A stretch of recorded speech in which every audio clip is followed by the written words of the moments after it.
पहला है कि क्या हिंदुत्व को हिंदुइज्म कहा जा सकता है। दूसरा, देश में अन्य मत पंथों के साथ हिंदुत्व का तालमेल कैसे संभव है, तथा क्या जनजातीय समाज भी हिंदू है। मैं पूजनीय सरसंघ चालक जी से निवेदन करूंगा कि वे अपना उत्तर प्रारंभ करें।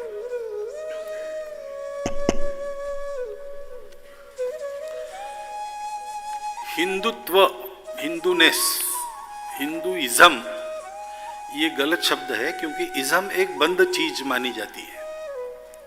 तो कोई इज्म नहीं है, वो एक प्रक्रिया है जो चलती रहती है।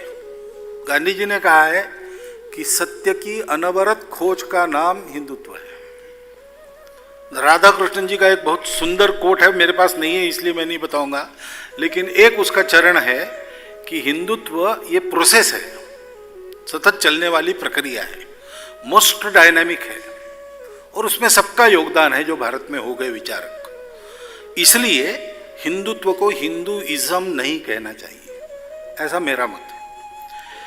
और अन्य मत पंथों के साथ तालमेल कर सकने वाली एकमात्र विचारधारा ये भारत की विचारधारा है, हिंदुत्व की विचारधारा है, क्योंकि तालमेल का आधार मूल एकत्व।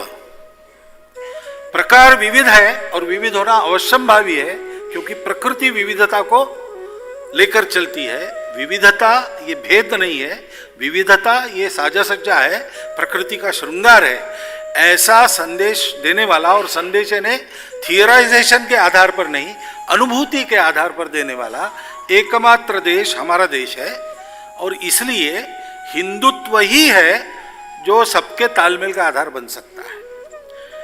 जनजातीय समाज भी हिंदू है। कल मैंने जिस राष्ट्रीयता का वर्णन किया, हमारी कल्पना का, उस अर्थ में जनजातीय समाज भी हिंदू समाज ही है।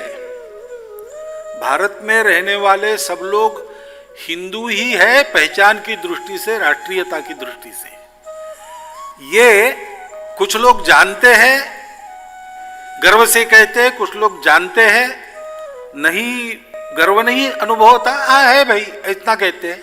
कुछ लोग जानते हैं लेकिन अन्य किसी बात के कारण कहने में संकोच करते हैं, और कुछ लोग नहीं जानते इसलिए नहीं कहते। मैं तो कहता हूं कि भारत की ये जो प्राचीन विचारधारा अब तक चली आ रही और अन्यान्य रूपों में सर्वत्र प्रकट हो गई है, उन रूपों में इतनी विविधता है कि कई रूप एक दूसरे के विरोधी भी लगते हैं, लेकिन वो एक समान मूल्यबोध लेकर चलने वाली विचारधारा है। उस मूल्यबोध का प्रारंभ हमारे जनजातियों के बंधुओं के जीवन से और कृषकों के जीवन से प्रारंभ हुआ है। तो इस अर्थ में तो ये हमारे पूर्वज है, ऐसे ही उनको देखना चाहिए और उनके सारे स्थितियों का, समस्याओं का विचार करना चाहिए। ये सब अपने हैं, भारत में कोई पराया नहीं, परायापन हमने निर्माण किया है, हमारी परंपरा ने नहीं। वो तो एकता ही सिखाती है।